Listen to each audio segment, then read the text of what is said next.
what kind of expectations do you have for your friends and your family and other people?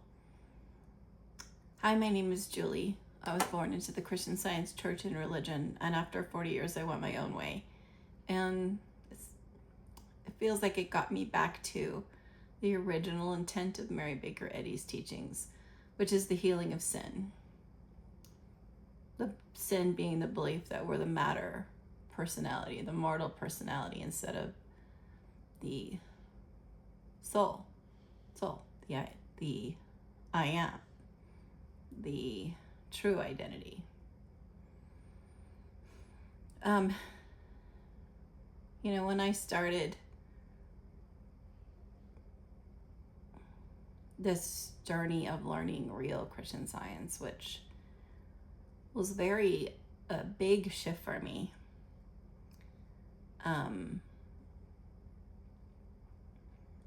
There was a lot of things, I learned to ask God to show me the beliefs that had claimed me and I had accepted. And, they were different than when I had grown up to believe. Christian Science was like, if you were thinking about illness, that's why you're ill. Or, if you let a medical term or a medical show get into your thinking, that's why you're ill. Or, it was really like kind of a narrow view of Christian Science. And when I started, asking to be shown and having this growing humility that I didn't know, admitting I don't think I know anything anymore. Show me, divine mind, love, divine love, show me what I need to know. A lot came up that was kind of difficult for me to swallow. And one of them was, what expectations I had of others. And I'm not sure it's something I ever thought of before, like that expecting something of someone else might be a problem in your spiritual ascension. Because it wasn't about healing disease, so I don't know, it wasn't Christian Science. That was what I thought, But no, the purification of sense and soul, it reaches into the crevices, the very, what is Mississippi? I'm getting the word sinew, S-I-N.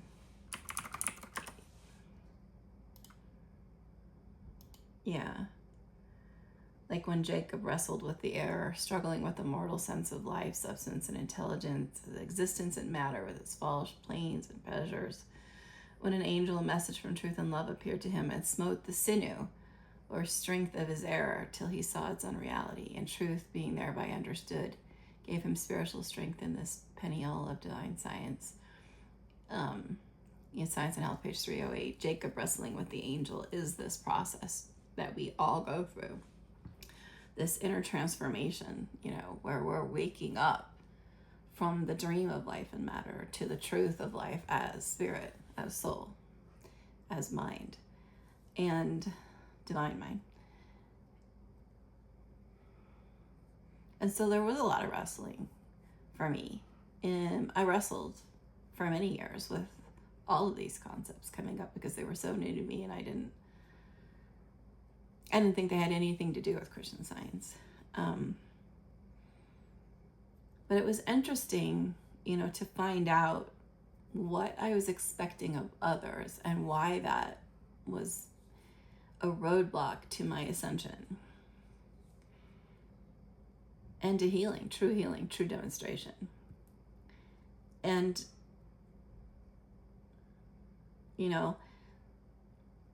it was interesting because, we're taught by example, and we kind of grow up with examples all around us, friends, family, church members, school, school friends, work friends. And I was taught, like, we do have expectations of others, and we hold those, hold others to those expectations, and that there's nothing wrong with that. But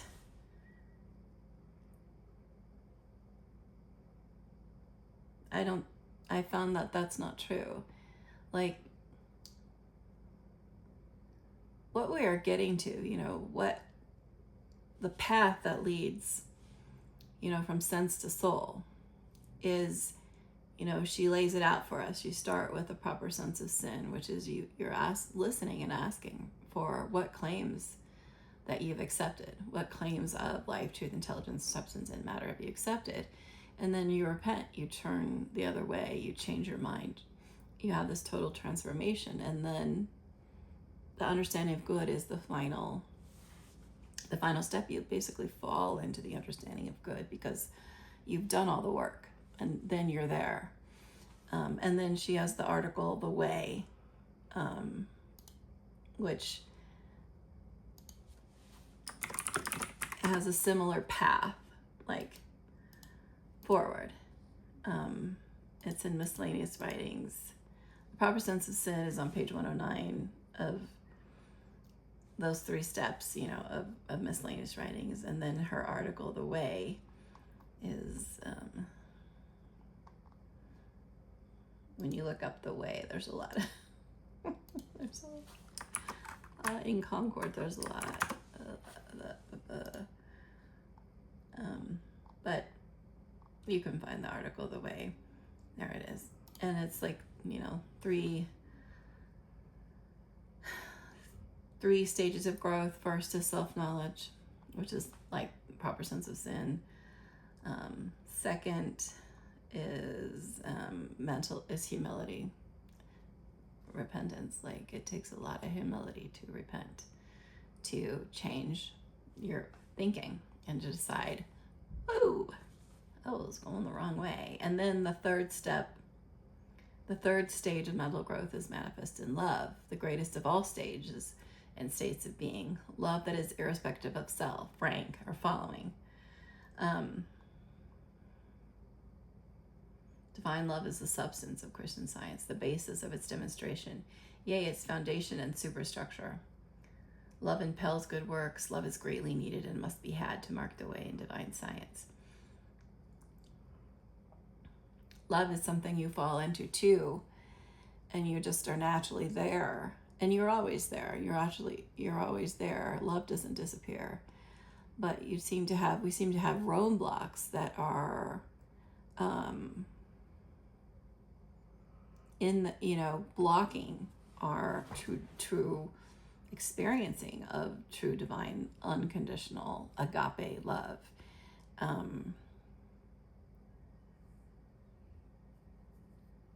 Heart disease is rampant in the United States. I had my father and my husband and many friends have my father passed away from heart disease. So I've been through heart disease with all kinds of people. I know I've been through the doctor's visits to the hospitals. There's huge wards in hospitals just dealing with heart disease and heart failure, and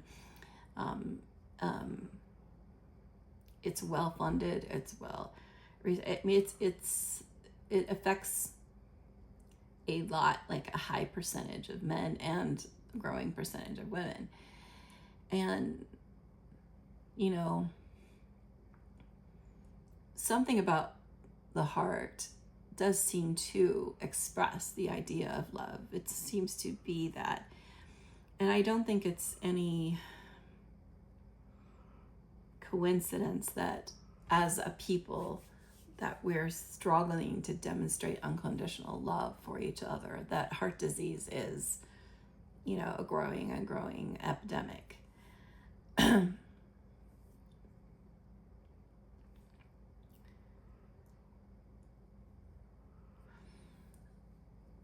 What I found is my expectations of others was a roadblock to me seeing them as already the spiritual being, as already there. It was saying they're not there yet, they're not good enough yet, they're not perfect enough yet, and I expect this from them, and I expect them, and it's like a really self-centered place to be, I found, through a lot of self-examination and growth and humility. And I just never realized how much I expect, when I married my husband, I was older, and he had 2 children. And, I remember telling my friend, I expect like the way for it to be like my parents' marriage, where my dad took care of everything outside. He took care of the yard, he took care of the car, and he paid the bills. And my mom took care of everything inside. They both worked full time. My mom, did a lot more. She cooked, she cleaned, she grocery shopped, she took care of the kids, she drove carpool and worked full time. But I just thought, well, that's what we do. That's how people do. And, my husband was different than my father, and he didn't have those expectations of himself. He was, grew up with a very different childhood, and I was angry with him for, the first 10 at least years of our marriage, because he wasn't living up to my expectations of what it was to be a husband, and that anger, he suffered from heart disease, and that anger, I found there were times when that anger I had, he brought him to his knees, and I realized, wow, that's hurting him. He's not meeting my human expectations of a husband, and I'm malpracticing him and hurting him, and making it so much harder, when you're malpracticing someone, because you're saying to yourself, they're not good enough, they're not, kind enough, they're not loving enough, they're not smart enough, they're not, they don't take charge enough, they don't do this, they don't do that. You're saying, this is my belief of what a human is. They are not, or what a perfect human is, and they're not meeting that expectation, and so they're,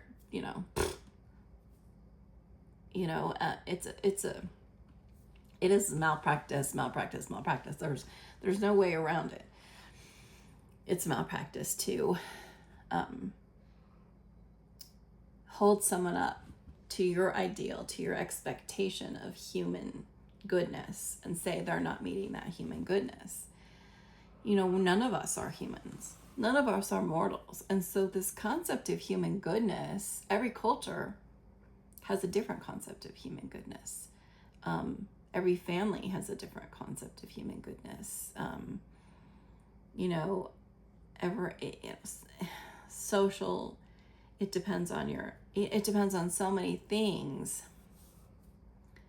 And it's very, very, very human. In this mortal universe, I expect a husband to do this. I expect a wife to be like this,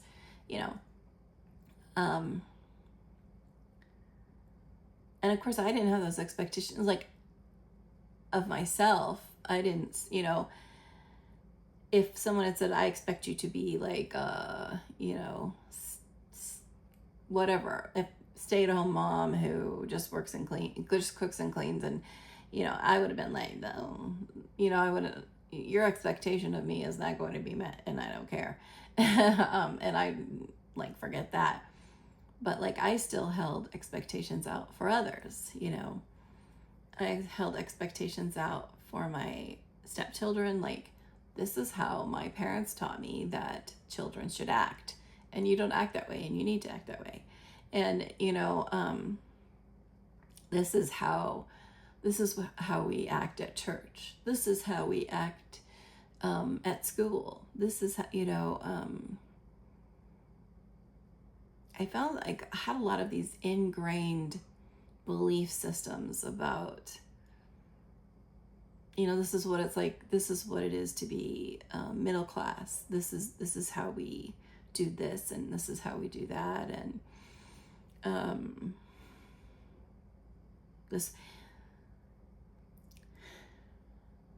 my self-examination work brought up so much junk that was just so, and it was the exact opposite of Christian Science. And what I learned to do over time was to let those expectations go and just wipe them from my thought and say, why would I have any expectations of you? I'm not your boss. I'm not your owner. I'm not your teacher. I don't own you. I don't get to control you. You're a divine being. You have your relationship with God. And I don't know anything, let's be honest, I don't know anything about your journey and what choices you've made and what reasons brought you here. And I don't know, you're an immortal being. I'm an immortal being. We've been around forever. And this mortal personality isn't us, but we are a spiritual being behind the scenes. We are the spiritual being. We are soul, not in matter, not embodied. But I really don't know who you are as soul. I know all these human things about you, but they don't define you as soul. They don't define you as spirit, as pure love. They're just your mortal vestures, the veil, the things that seem to be claiming you here and claiming me here. Like, part of what we see in another is what is in our own thinking. We see others through our own lens of and perspective of what we haven't worked out of yet or have worked out of yet. And they are dealing with their own things. If as an eternal being, this isn't their first rodeo. They are dealing with things that they might have been dealing with for millennia. And it's not, our job to interfere. It's not our job to teach them and lead them. Because as a mortal, in the mortal thinking, we don't know. It takes a lot of hubris I had that, to think we know what kind of a person they should be, and we know what's wrong with them, and we know the problems, and we know what they should work out of, and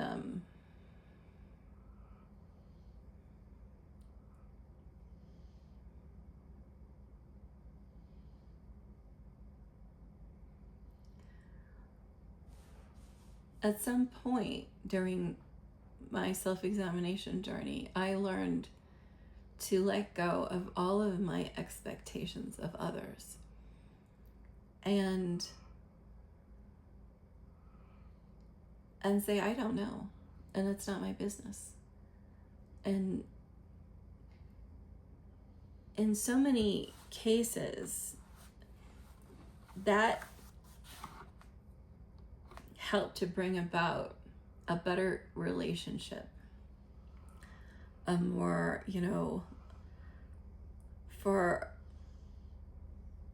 just to have someone so harsh on you, expecting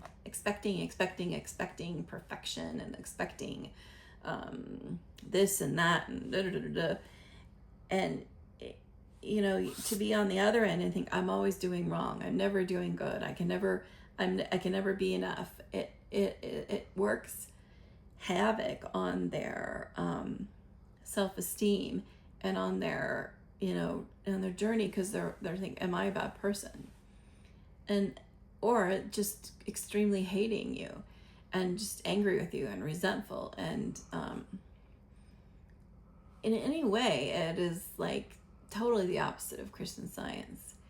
And I think when I was learning that I could surrender these things, surrender my expectations, surrender my beliefs about what a wife and a husband what jobs they should be doing around the house and who is supposed to do what. And I think when I was surrendering these things, the fear when you're first doing this is, if I surrender this, it's all going to go to hell. Like, everything's going to, like, there's going to be no one reminding him to take out the trash, so it'll never get taken out. Or, you know, it'll be no one reminding the kids to do their homework, and so it'll never get done, and they're going to flunk out of school. And that's what mortal mind does. It tricks us and says, well, without your presence and your words and your direction and your leading, it's all going to fall to hell in a handbag. And then you start doing it. You start surrendering these things, these expectations of others, no matter how tiny, even if it's a tiny expectation, like the way they dress, the way they do their hair, the way they talk, the way they chew, the way they, these tiny, no matter how small or how big these expectations, when I started letting them go and trusting, things didn't go to hell in a handbag, because I was trusting that who they really were was connected to divine mind, was divine mind, and that I wasn't surrendering them to like nothingness, or they're just going to like be all alone and would not know what to do. I was surrendering them to their true source, to their true being, to the truth. And I was saying, I was admitting, I don't know what's best for them. I don't know anything about it, and I shouldn't be the one deciding what's best for them. And you do find that when you have that willingness and that trust, it puts them right where they belong, squarely within the realm of divine mind and divine love. And they then start to have this lessening of the pressure of, I'm not meeting expectations, or they may not even know that you've had these expectations, but they can feel the weight of your thought. They can feel this weight has come off, and they may not know what it is. And you might have been the one blocking them from hearing divine mind. You don't know. You might have been the only blockage to them hearing divine mind. And when they feel that breath of fresh air, that back, nothing strangling them, and they're just kind of back at home in divine mind, back at home in spirit. I've noticed like a change in them occurs, and they might continue to go on being the way that they are, but you come to the realization, well, it's none of my business, and maybe that's right for them. And you take yourself out of the equation, and it's just between them and God, and they're just one being.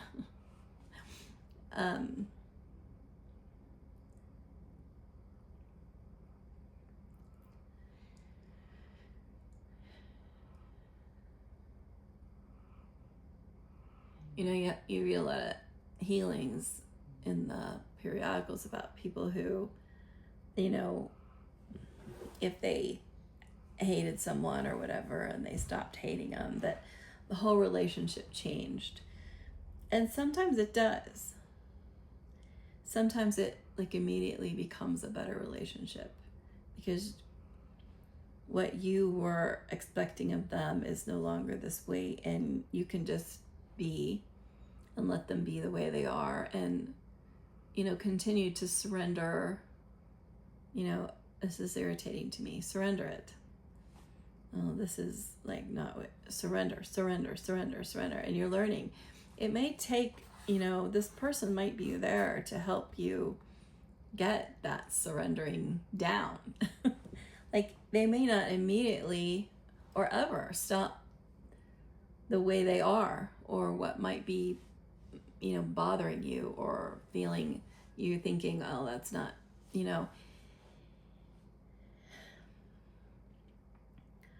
but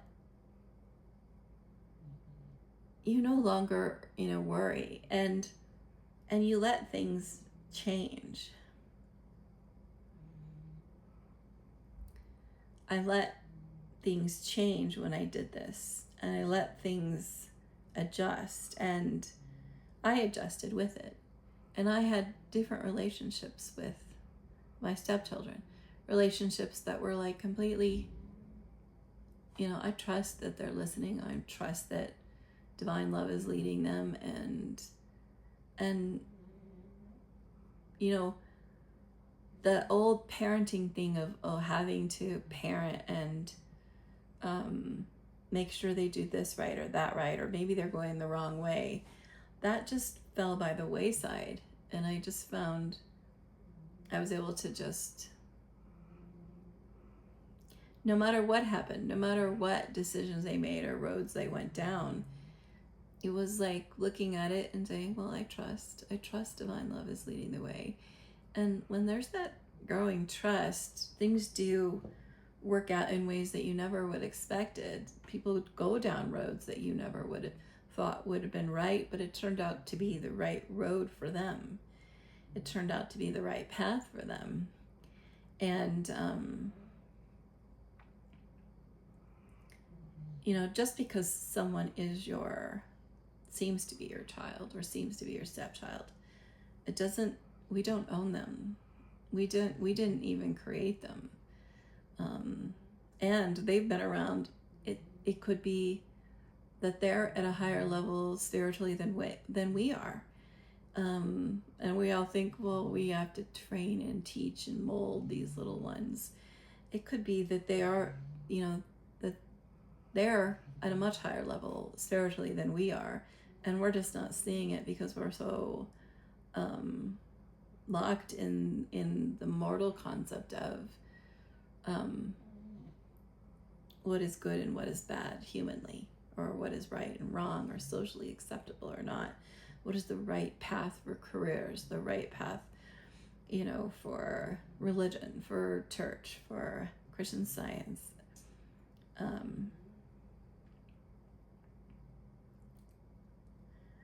There's a lot of parents that really feel like they have to be the ones to mold the child. And I used to be like that, because if I don't, who doesn't, who will? And that's my job. And if I don't, people are going to think I'm a bad parent. My self-worth is a reflection of like how people think I raised my children. I used to have a self-worth that was based on what people thought of my stepchildren or my husband, or and how evil is that? I mean, we don't see it when we're locked in it. That's normal. We get embarrassed if our kids act up, maybe, or we get embarrassed if they get kicked out of school or something. And embarrassed if our husband doesn't appear to be the great husband on the block that everyone else has, that's mowing the lawn and taking out the trash. And how self-centered is that? I mean, journey from sense to soul, that's the sense portion. That's the personal sense. That's the life and matter. What other people think of us is life and matter. What do you think of my mortal material life? Oh, I hope you think good things about it. I'm going to try and make it so that you think good things about me, so that my family appears to be the way it should be, and my home appears to be, and I have the right education, or my children have the right education.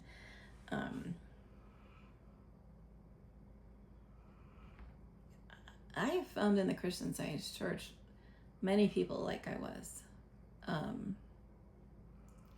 And I don't know why. I don't know why we got there. Especially like if you think of Mary Baker Eddy's life story, a lot can be learned. Like, she was sick for most of her life. She was like exploring every different avenue, and she had several marriages, and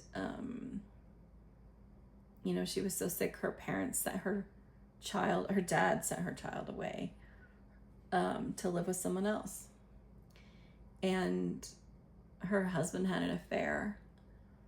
Her second husband had an affair, and probably multiple, and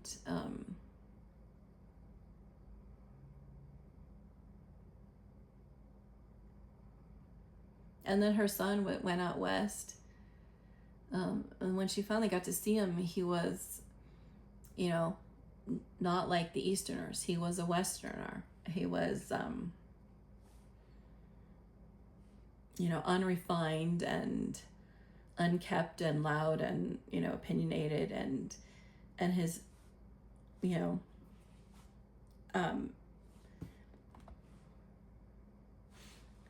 she could have been embarrassed by that. I think that would be the temptation of a lot of parents. And then people thought she was weird. They thought she was kooky. She got kicked.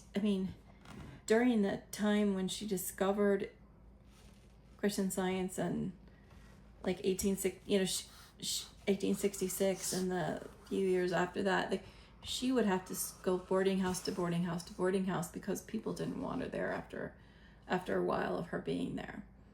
Some of the women there, they expected when she boarded there, she would be writing Science and Health day and night, or actually all day. And they were like, "You're a woman. You should be helping cooking and doing all this stuff." And she was like, "No." She knew she had to write Science and Health, so she wasn't playing the part of the female at that time. Having 3 marriages, like, that was not, she wasn't playing the part of the perfect. Her sister, her wealthy sister, offered to give her money and to put her up for life if she just gave up Christian Science, because it was so embarrassing to her sister. And her dad, terribly angry, and she didn't live the kind of life that a lot of us, and I know I thought that as a Christian Scientist, like, we get a good education, we take care of our families financially well, we go to church, we do all this. Like, she wasn't like that. And she didn't, her dad took her out of school because he said her brain was too big. And so the way she learned was her brother taught her, and she read a lot. And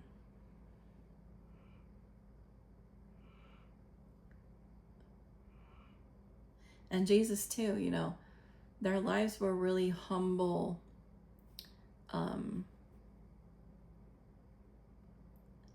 They were humbly working out existence, and they were giving up the social, the social, the need to be social. That wasn't, their thing. They, there were more important things than, like in Mrs. Eddy's day, you called on people. People just showed up at your door, and you'd have to sit and talk to them for 2 or 3 hours and entertain them. Everybody called on each other, and that wore her down. And she wrote about it and said, this calling on people, that's,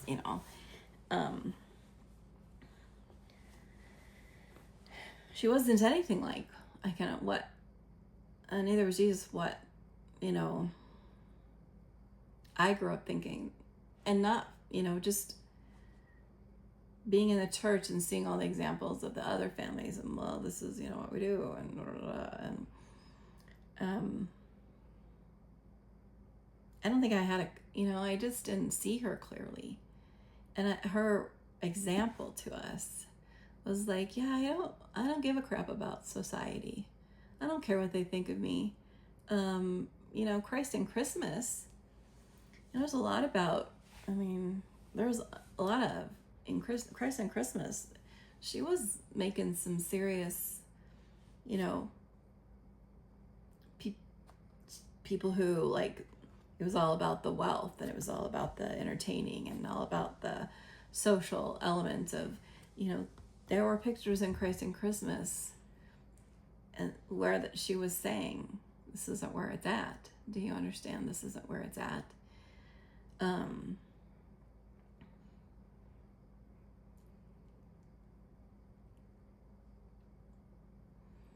was, went to some events, when we as a family participated in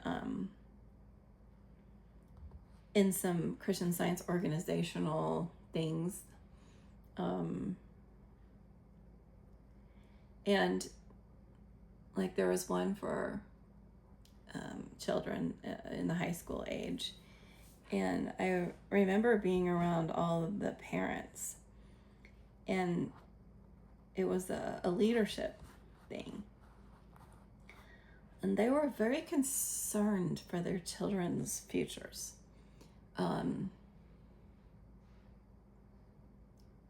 What I felt from them was they need to have the right look. They need to go to the right schools. They need to get the right grades. This leadership program was something for their resume.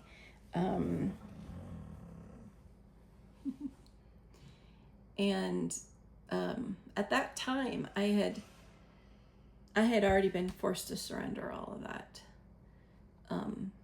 Divine love had, in no uncertain terms, forced me to surrender all of my expectations.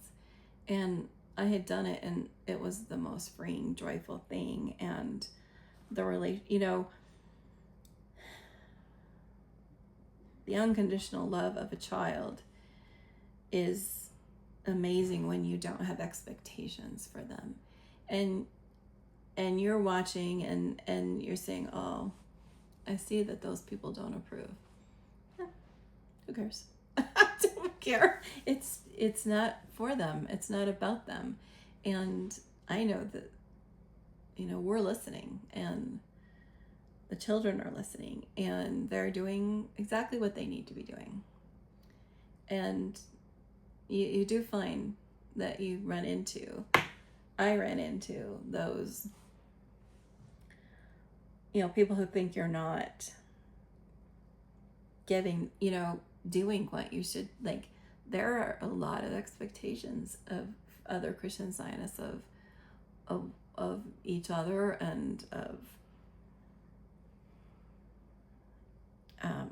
their children, to the point where,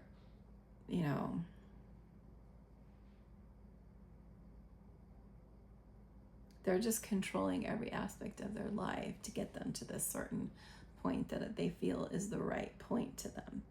It was really strong in this group of parents that I was, around a couple times.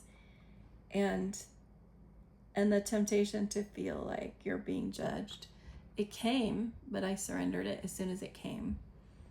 Or to think maybe I messed up by trusting her to God and knowing that God would parent her when I couldn't, and God would, or even when I could, God was the parent, I am not. There was a real deep trust that I had developed by surrendering this false sense of needing to be a parent, having these expectations of others. And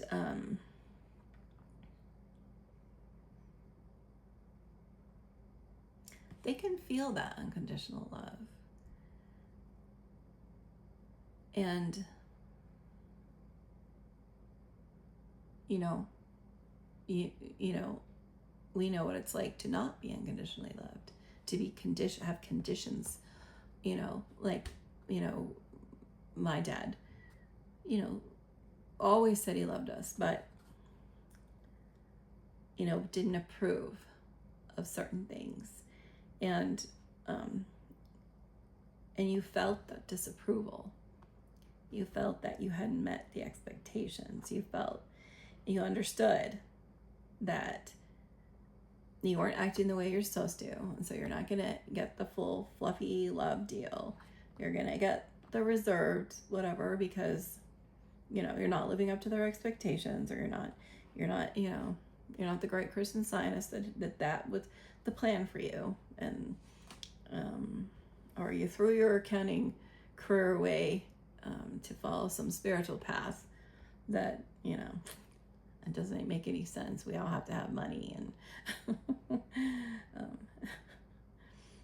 you know, and so you felt it. I think a lot of us have felt the conditional love of people who, you know, really think they're doing the best for us by being conditionally loving, and really think that that's going to help us, you know, go the right way, do the right thing, and that they need to show the disapproval, because otherwise you think, oh, I'm doing okay, and you're not.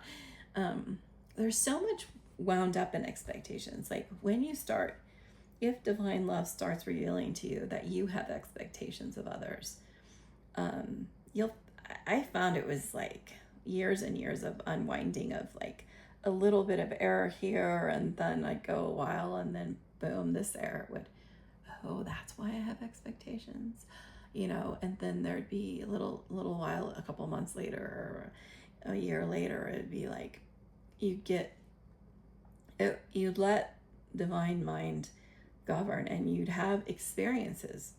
You'd be brought into experiences where you normally would have felt embarrassed, or about somebody else's behavior, or you would have felt like you needed to get in there and fix something that someone else was doing wrong.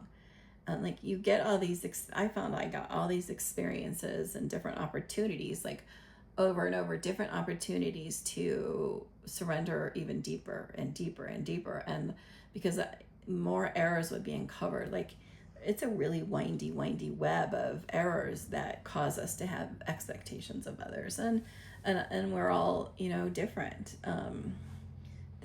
We may all have different reasons for having our expectations of others. And we may not know we have them. And it is a different way to live, to go through life not expecting anything from others. It's not like there isn't a hit sometimes to the gut where someone does something and you're like, sometimes there still is a temptation, a gut kick where you're like, oh, I was hoping they would do something different. Or, you know, and it's not like you roll over and you just let everything happen. I think that's when we think we're surrendering, you know, personal sense. We think we're rolling over. We're not. We're just taking our human thinking out of the equation and allowing there just to be the divine mind governing. And it really does govern. The divine mind really does govern, but it doesn't always govern in the way we thought it would. It's not like, I want them to go to this school and, you know, and have this education, and if I surrender it, then that's what's going to happen, because God will just make sure that. No, probably not. More than likely not. More than likely it's going to be something different. Yeah, you never know, though.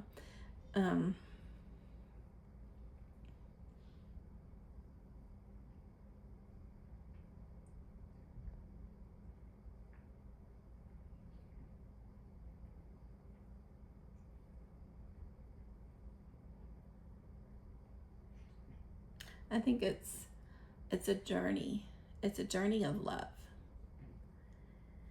As you drop expectations of others and you put them safely in God's hands and you trust, no matter what is happening, that relationship exists and is intact and is the most important relationship there is, them and themselves.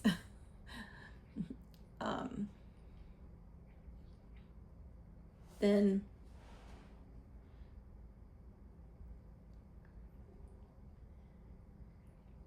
it is that there is love there,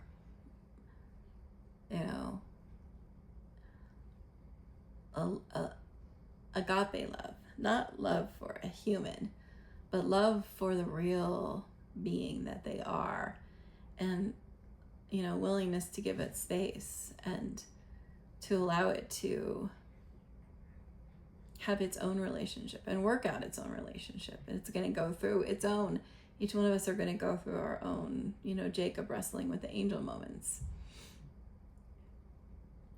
And to be willing to allow that, although sometimes it may get messy, and be listening. Sometimes you're led to say things. Sometimes you're led to do things. Sometimes not. Often not. More often not. More often not. I have found in my experience.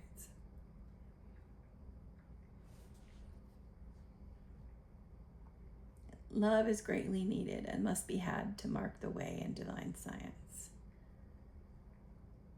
Divine love is the substance of Christian science, the basis of its demonstration, yea, its foundation and superstructure.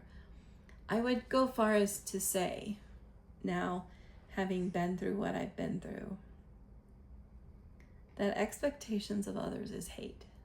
It is exactly the opposite of divine love. And whether that's an expectation of a child and what schools they should go to and grades they should get and what college they should go to and what jobs they should get and how they should make the family proud, or a husband of what his roles and responsibility, or a wife around the house, it's hate. It's saying you're a human, and as a human I expect certain things of you.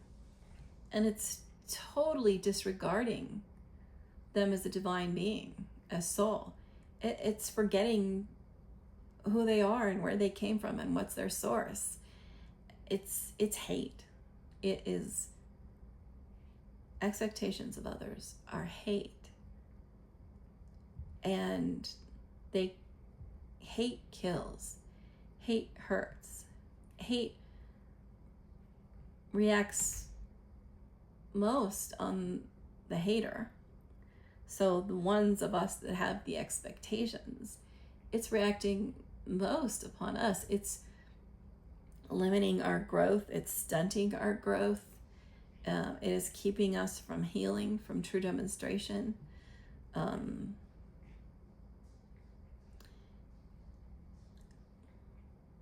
In the movement, the social status is really important to people. I would go to these events and, I'd sit at a table. Usually we didn't know people. We weren't that social as a family. By that time we had, started doing things differently. And so to sit at a table next to someone and they don't talk to you because they don't know you, because you're not in their circle, because everyone is, they know each other. And I remember sitting next to a guy who didn't even acknowledge my presence. And he was talking to everyone, like at all these other tables, a man. And they were all like talking back and forth. Oh, do you know so-and-so from from Boston? Oh yeah. We've worked at the Monitor together, and and oh yeah, so-and-so's, she was at the meeting last year, and oh yeah, we saw her at annual meeting, and oh, when you were at family camp, they know each other. They name drop like crazy. It's really surprisingly within the movement about who you know. And when there's the who you know, it's what do you think about the people? Are they living a Christian Science life? Is their family, oh, they're such a wonderful family. You know, they all go to church and, you know, they've all taken class. And, or, you know, there's expectations in that social circle of each other and of themselves, and, you know, that they know each other, that it's a big social thing. And, you know, there is concern about how they look to others. And they were, no one was really sure of us, and no one understood us, because we didn't, it was, we were already being led to just do things so differently. I think they don't know what to do with you if you're not engaging in that social of who knows who, and who do you know. And, you know, it's always like, who do you know? What church do you go to? You know, do you know this, and this person? And, you know, no, well, I don't know. No, we don't go to, you know, we don't go, you know, or we used to go to this church, or, you know, and you're trying to find something to, but it's a big social scene, and I'm not sure they know it. I'm not sure they understand the pressure to conform to that social scene that's occurring. You know, I remember my first association.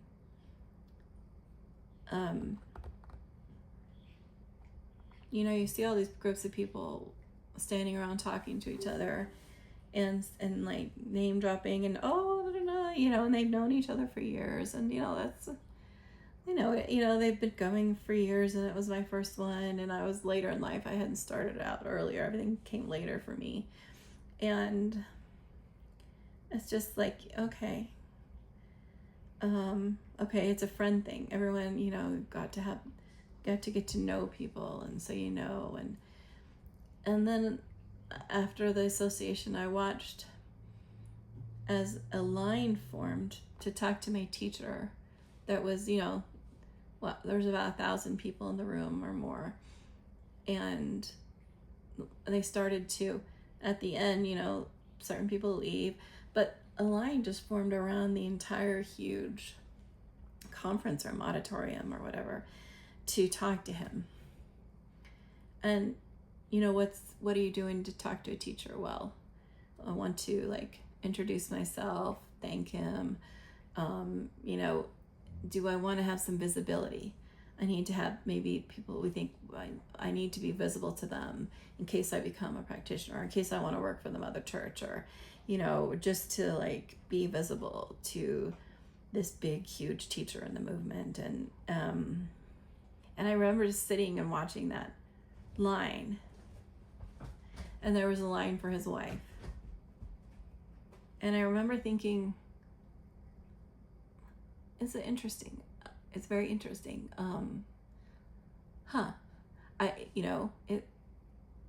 I became a watcher over the years, but I guess I'd always really been a watcher, just watching and wondering, you know, and sitting around in the foyer after church, all the conversations, and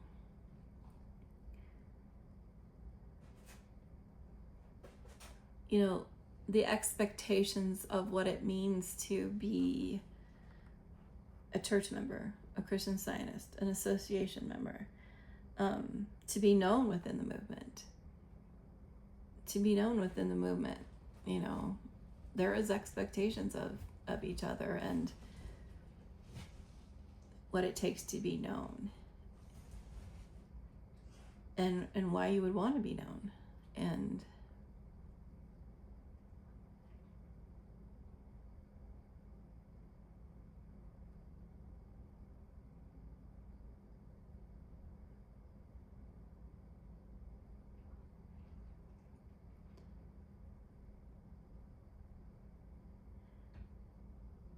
I don't know, the words that are coming to me are Shakespeare. Was it Shakespeare?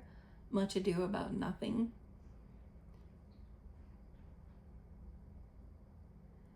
Does it show? Is it kind of, is all of that much ado about nothing? Is it important to our growth? I don't know. Maybe they just want friends. Maybe they just want a social group. Great.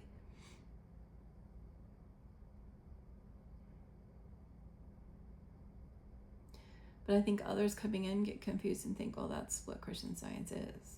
That's how you become a Christian. That's the way to act as a Christian Scientist, you know. And they're all talking like, you know, it's a lot about, oh, what is this child doing and what school are they going to? And, oh, that's wonderful. And what job? You know, it's a very tight-knit group. They help each other get jobs out of college. And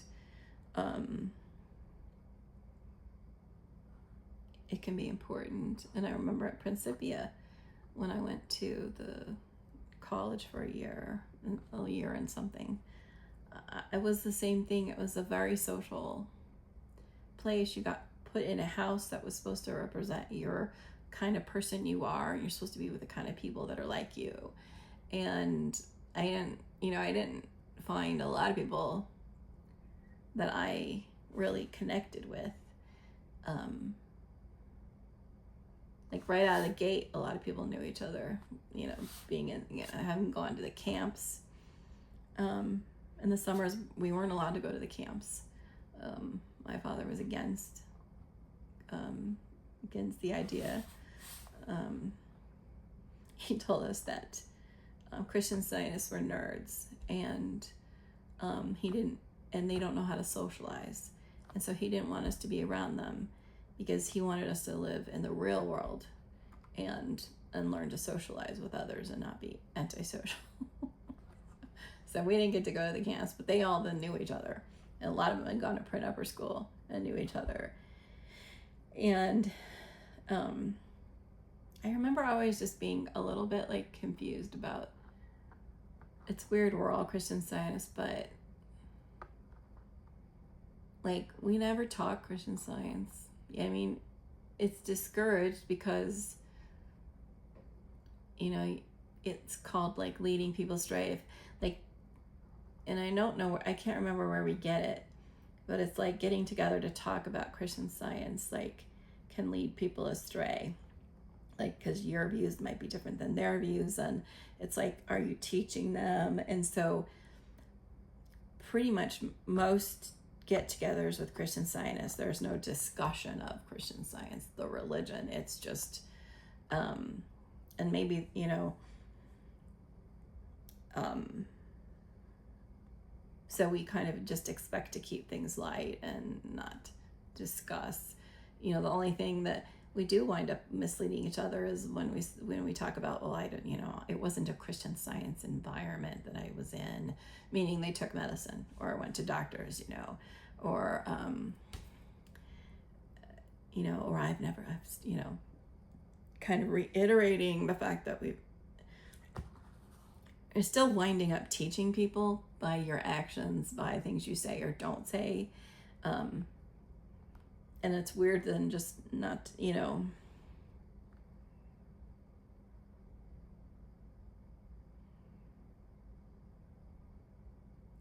I don't know why this came in the subject of expectations, but maybe it's the expectations of other Christian Scientists, the expectations of it being a tight social group, a social network. Like I've gone to events that everyone was invited to, and not known a soul, and had not a soul talk to me, and not know what to do. And because maybe the expectation, you know, of each other, of others, and maybe there is this, you know,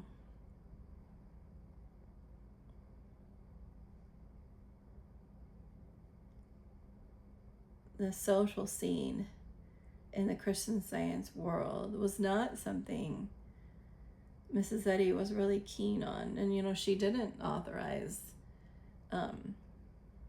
there's nothing in the manual about camps. There's nothing in the manual about Christian Science schools.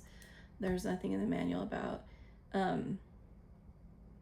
Christian Scientists getting together. In fact, there was a group of Christian Scientists getting together, and she told them to stop getting together, because she found more that good didn't come out of it, that a bunch of Christian Scientists getting together, it really wasn't the way to go. I often think about the example of, like Mrs. Eddy, she's the precursor she discovered quantum physics and beyond, and quantum physics is only just now getting caught up and has a ways to go. And it's so funny that, we had to have a church, we had to have a religion around it, because we were like, oh yeah, let's have a church that worships quantum physics, that worships, that we go every Wednesday and every Sunday to hear quantum physics read to us. It's kind of like if we formed a church around algebra or, geometry, and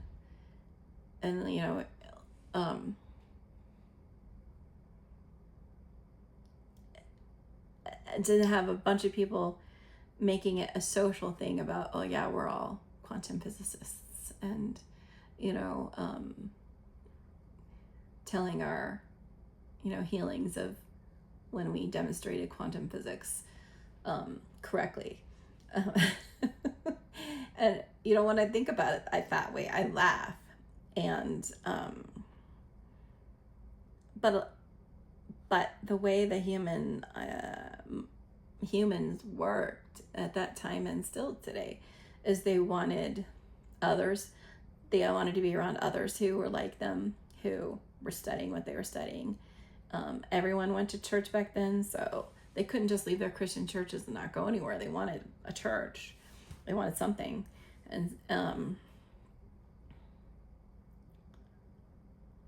And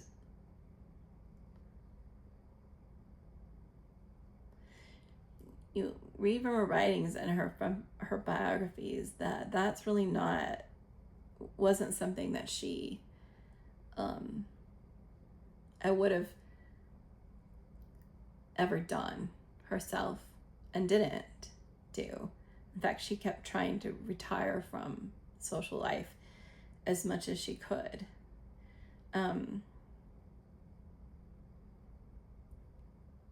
And I have not seen good come out of it.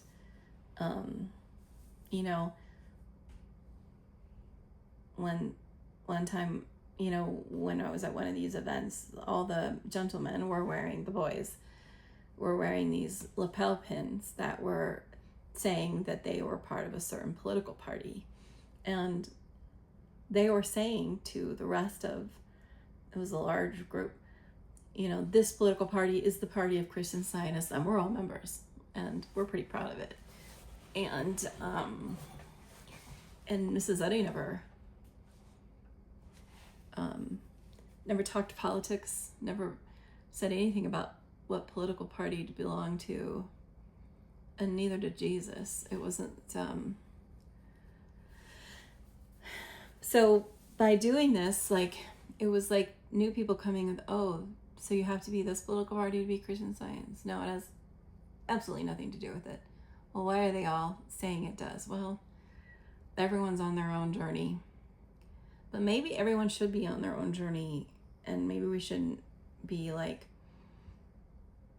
because I think we look at each other and think, oh, maybe that's the way Christian Scientists should be, or maybe that's the political party we should be in, or, but it's an individual study, like quantum physics, physicists don't get together and study together. I suppose it's some kind of, they do in some ways, but the work that you have to do is individual. And it's the same with Christian Science. The work that we do is individual. It's between us and God. It's not a social thing.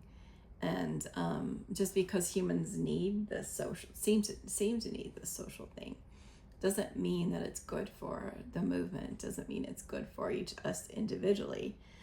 And maybe it's the sense, from sense to soul, my pathway lies before me. From mist and shadow into truth, clear light, the dawn of all things real is breaking over me. My heart is singing, I have found the way. I have found the way. Having a lot of people as I'm an example of a Christian Scientist, and these expectations of this is what a Christian Scientist looks like. This is what a Christian Scientist looks like. And people molding themselves to that because they don't want to look beyond the out and not be like that. And that can create a lot of roadblocks for us each. And I know I had to handle so many of those in my growth of what I had come to believe was being, what the expectation of me as a Christian Scientist was from others, and what it meant to live that, and not live that, look like that. And that's where you get a lot of the duplicity in the church. People who are being duplicitous, they're being one thing and saying another because they feel like they're really not the perfect Christian Scientist. So they got to put on the front because they don't want to lose the relationships, and they want to be a Christian Scientist, but they just can't stop being all these other things that they think are bad. So I don't know. It's something I think everyone should pray about as to, why they need the social aspect. And is it really healthy for their soul? Is it really allowing them the freedom to follow God individually, and to let God be the only teacher, let God be the only parent, the only coach, the only one we look to for truth, instead of all these other places and all these other examples.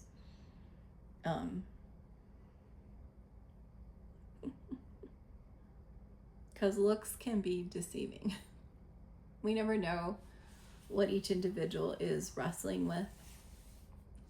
And it may seem like they have it all together, or they have the right, thing, but we don't know what they're wrestling with. And it's none of our business either.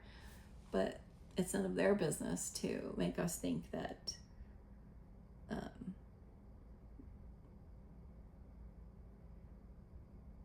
to put on a show. Like a girl at our church who was giving healings that weren't her own, because she was so concerned that she wasn't having healings, and that's what other people needed to hear, and that's what was important about Christian Science. And so rah, I'm going to take one for the team, and so that everyone knows Christian Science still heals, and all that stuff. And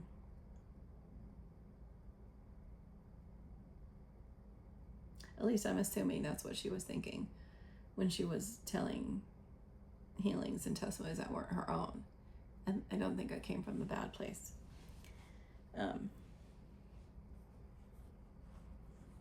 But anyways, that's just a snippet of my journey with self-examination in the area of expectations of, my expectations for myself and my expectations of others, and how,